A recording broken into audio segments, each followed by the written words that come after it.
You would have thought 10 losses were enough, but we've got to 16 losses and we're actually going into games thinking that, expecting a win. But like, what evidence is there to suggest that we were going to go to Molineux and actually put in a good performance? There's no evidence to suggest that. You're right. So I was like, we lost this game, and I look at it and I didn't celebrate any of the goals, and I wasn't really angry with any of the goals. The only one I was a bit like saddened by was the one Romero, because he never makes a mistake. I actually thought he was pretty good today.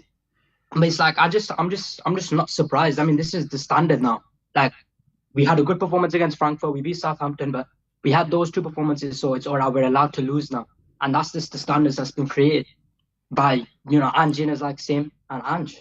Like, that's just how it is. I'm not really sure where to sit with this kind of Ange thing now, because ultimately we conceded 3 goals. Those goals were all mistakes, but then there were so many passages of play where it's like, is this Kevin Keegan ball or something? Because there's just so many poor passages of play from the defenders and everything. Just, I just don't really know where to stand, because I wouldn't blame Ange for the mistakes we made, and I wouldn't blame Ange for the chances we missed against Frankfurt. So it's just Tottenham. I just don't know what to say about it. We're a cursed club. We are cursed. So what do you put those mistakes for all 4 goals, which were just horrendous mistakes? What would you put that down to? I mean, it's simple. We don't have good enough players. I mean, we have Ben. We're in 2025. Think about everything that's happened. That Pochettino, Mourinho, Conte, everyone's been killed, but the one man who survives is Ben Davies. We've got Ben Davies, our left centre back. Jed Spence, who of course he's been in good form, right? But it's like, I mean, he hasn't proven anything to be a top quality player. And then we've got Archie Gray, who I love Archie Gray, by the way. I think he's an amazing talent. And 100%, I don't want to be too harsh on him, but let's just stick with the facts. He's been terrible at centre back. He's been terrible at right back. Let's just stick with, like, we know that, right? Like, he's a good player. He's amazing for the future, and I 100% love him. But he's been horrible at right back, and he's been terrible again at right back. So it's like, why are we playing Archie Gray in these positions? It's like, we're literally sacrificing goals. We're going into games, just giving players minutes in positions where it's like, you're not good enough to be in that position, and we're losing games, and it's going to cost Ange's job. Like, Archie Gray should be in midfield. Papsa and Bissouma. I actually thought Bissouma was pretty good, but I mean, he wasn't good enough, obviously, because we were 4-0 as well. We lost 4-2 and he got taken off. But it's like, I just don't know. I would have started Pedro Porro today. Like, we just not got enough good enough players. So do you think it was a wrong decision to rest players ahead of Thursday? Now, obviously, I do understand. We should have rested players. I 100% agree with that. But it's like, was it too many changes? Do you think about it through Ange's point of view? Would Ange rather take a fully rested team to Frankfurt and have lost today, or would he rather have won today and taken a bit of a fatigued team to Frankfurt? What do you think from Ange's point of view? What do you think he would prefer? Fit. I'd probably, say a fit. Yeah, probably a fit team. I'd say. Team.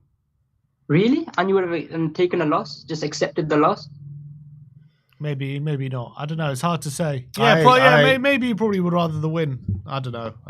You know what it is? I think it's. I always win in my second season. Obviously, it's factually true in it, and he wasn't trying to be like bossy with it, but he said what he said now, and he's standing by it, and rightly so, because he's still in the cup competition, and maybe he's like, this is my only thing I can stand on right now. And the players also, their heads, basically, when you talk to any of the players or you hear any quotes coming out from the players, they're saying they want to win that cup. They want to win it. Mm-hmm. This is the most important thing. So you feel like around the club, that's all the focus is on at the moment.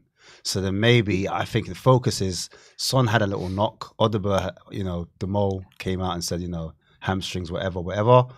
And so maybe that is the focus about protecting some of these players for that massive game. It's a risk, don't get me wrong, because if that doesn't, pay off and the dividends doesn't come through, then we'll be egg on your faces, because that means we should have maybe played a stronger team on today.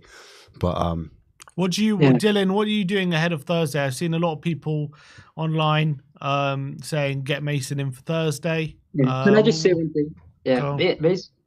But the thing is, though, right, I understand why. Even for me, I would finish 17th to win the Europa League, and I understand why we'd want to put everything towards the Europa League. But the fact is right, Europe is one-off games. Like, you're gonna say you win the Europa League, the true progression is shown in the league matches. If you're losing all your games in the league, yeah, and you're just winning those one-off games, that doesn't mean anything. Next season, after this season, the Europa League's gone. 2026, we're gonna have 2026 Premier League. We're gonna have to be in those competitions.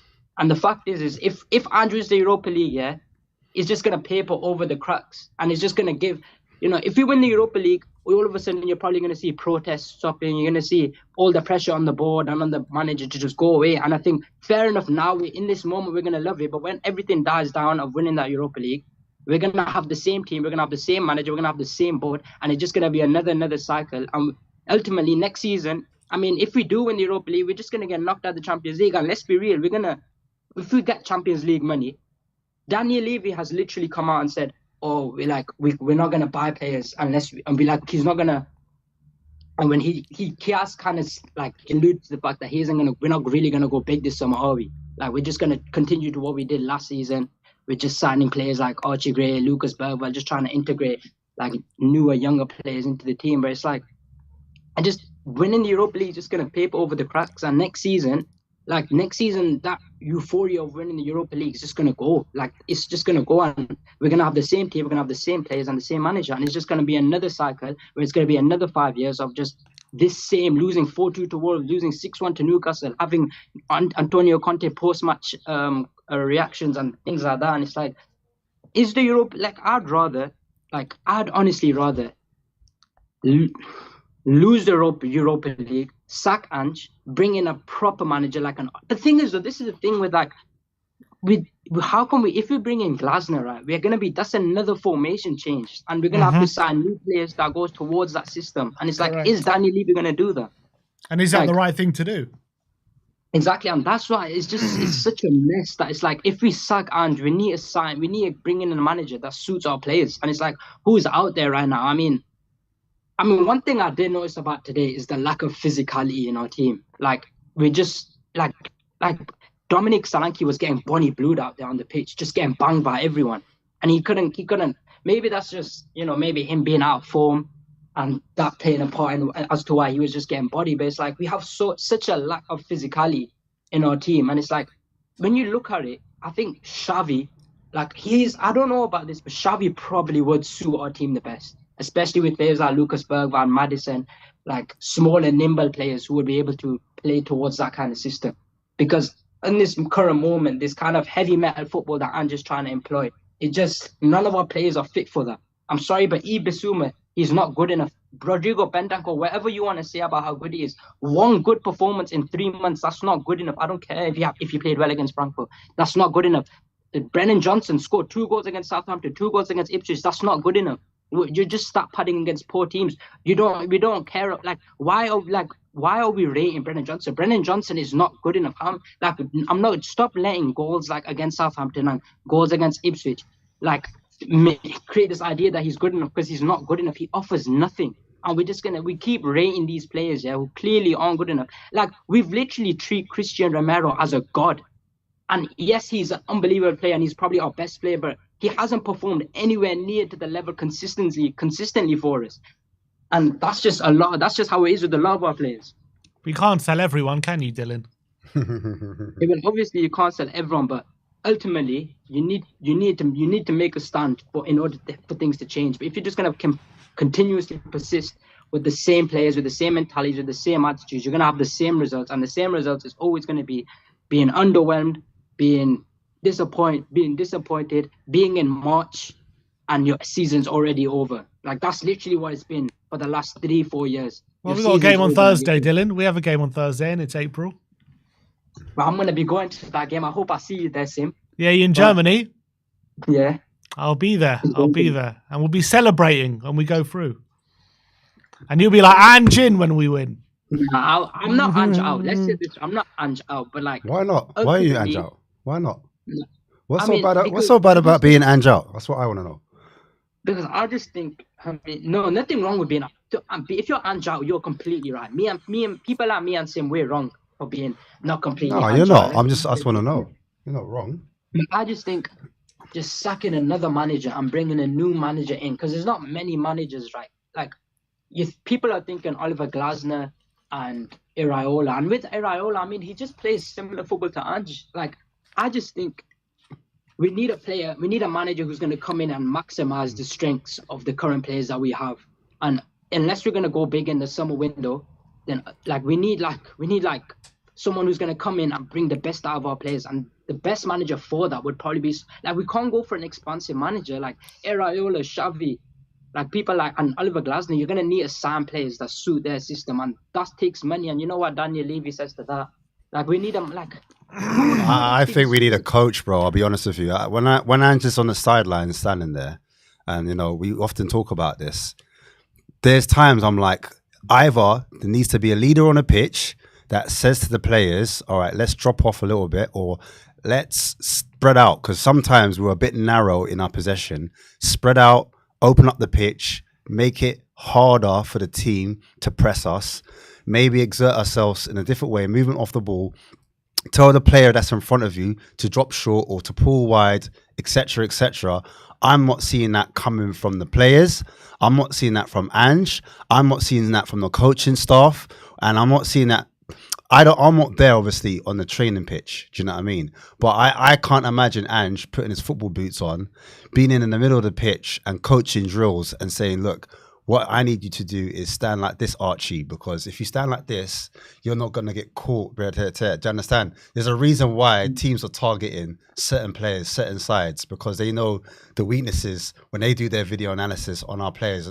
And that's the difference between those coaches that you spoke about and Ange, who's employing the coaches to fulfill his philosophy. And I think that just the nuances, that's the difference. How are you standing? How's your body shape? Where do you need to be? Why are we seeing improvement in players from the likes of Crystal Palace, from the likes of Bournemouth? In Xavi progressed Jamal, you know, one of the best players, generational players we've ever seen coming out of Barcelona. Do you know what I mean? Xavi did that. Xavi was the one that was there coaching them. So you know that he's going to get the best out of those players. And then I'm not saying Levy's going to go out and get a Xavi. Of course not. But what I'm actually saying is, you've got a coach that's getting touch tight with the players, talking to them, walking through, saying things, getting his boots on, and he's shaping things out. That's all I'm saying. Yeah, I mean, look, it depends. Some coaches delegate to some managers. I mean, delegate to other coaches for the training. Yeah, for sure. And some managers get hands-on in training. Of course. It's not one way is not better than the other. But I'm saying in terms of improving players to bring them up and bring them forward, I feel like the players that we have are good enough to be hired in the position that we're in. Absolutely. Do you know what I mean? Irrespective of the injuries. Do you know what I'm saying? Because people say, oh, but context, the injuries. I said with injuries, 10th, 11th, I can deal with that. Do you understand? And that people said, Ash, you ain't got no standards about 10th, 11th. What kind of Spurs team do you want? And I was like, look, with injuries, I still expect my coach or my manager to get a certain level out of their players whilst he's managing that squad, whilst the players are coming back from injuries, and then we push from there. Because if we're in 10th, 11th, we can still bring it back to 8th. From 8th, you're still in the mix of Europe. And then you can build up. If we ain't got no Europe, do you think those players that you're talking about, Kulusevski, Udogi, Sarr, you know what I'm saying? Whether you think they're good or not, who else is there? What other players that you might rate? Romero obviously has been linked away. Bentancur's been linked away. These players are Champions League players, or at least Europa minimum. But they aspire to be in the elite competition, which is Champions League. We're not going to be able to keep hold of them, let alone attract players on. Let Dylan get in. Go on. What are you going to say, Dylan? Go on. Oh yeah, I just wanted to go back to the other point where you're talking about what you want more from this management of the team, and I was like, so you're basically saying we lack the basic fundamentals of everything, basically, from the manager, from the players, from the training staff. That's what you were saying, basically. Got Ryan Mason doing the coaching, and Jedinek, of course. Dylan, we're gonna have to move on, but we appreciate you calling in, mate. Nice to see you. Can I just say one more thing? Yeah. You know, on the last couple of videos, Danny Kariakou, the amount of hate that he's been getting in those videos. Have you lot been seeing it? Yeah. And I just wanted to say, all those fans who are giving him hate, you're all waste, man. He's a top fan. I've met him before, and he's a great guy. Thank you, boss. Big up.